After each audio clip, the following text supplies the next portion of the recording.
Excuse me ma'am, আপনার টাকা পড়ে গেছে আর ওনারা সেটা তুলে নিয়েছে। পাগল হয়ে গেছেন নাকি? কি সমস্ত কথা বলছেন আপনি? আমি নিজের চোখে দেখেছি। মাথা খারাপ হয়ে গেছে নাকি আপনার? আমরা এখানে টাকা তুলতে এসেছি। আর তুমি তুমি এখানে কেন? যাও পেছনে যাও।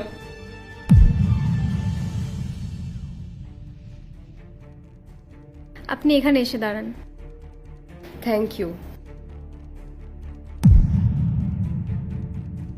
আচ্ছা, আপনার টাকা পড়ে গিয়েছিল আর ওনারা সেটা তুলে নিল, তারপরেও আপনি কেন কিছু বললেন না ওনাদের? না না, ওটা মনে হয় আমার টাকা না। আমি নিজের চোখে দেখেছি আপনার হাত থেকেই টাকাটা পড়েছে। বাদ দিন না। ম্যাম, আপনি এটা রাখুন। আর এটা আপনার দরকার হতে পারে, এমার্জেন্সিতে যখন তখন কাজে লাগতে পারে, তাই আপনি এটা রাখুন। Thank you. আপনি একটা কাজ করুন, আপনি আপনার ব্যাংকের ডিটেলসটা আমাকে পাঠিয়ে দিন, আমি বাড়ি গিয়ে আপনাকে টাকাটা ট্রান্সফার করে দেবো। স্নেহা। ঠিক আছে, আমি মিস কল দিয়ে দিচ্ছি। Thank you.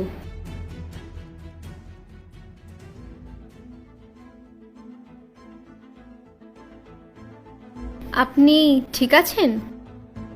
হুম। দাদা, আপনি প্লিজ ওনাকে একটু সামনে দাঁড়াতে দিন না, ওনার শরীরটা খুব খারাপ লাগছে। তো কি হয়েছে? আমারও তো শরীর খারাপ লাগছে। আমি না একটু ওয়াশরুম থেকে আসছি, তাহলে বেটার ফিল হবে। ঠিক আছে, যান। কিন্তু যদি ওনারা ইন্টারভিউর জন্য ভেতরে রাখে তাহলে? কোনো ব্যাপার না, আমি আপনাকে কল করে দেবো, আপনি চলে আসবেন। Thank you.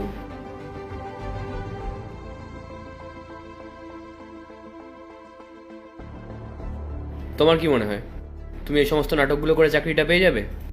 একটা কথা মাথায় রাখবে, যে আগে ইন্টারভিউ দিতে এসছে সেই চাকরিটা পাবে। আপনাদের ইন্টারভিউ শুরু হয়ে গেছে, আপনারা আসতে পারেন।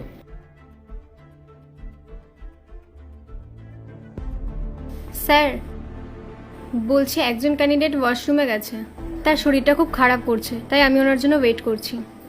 আপনি ওনার জন্য কেন ওয়েট করছেন? এই চক্করে যদি আপনার হাত থেকে কাজটা বেরিয়ে যায়? 2 মিনিট। জাস্ট 2 মিনিট, হ্যাঁ?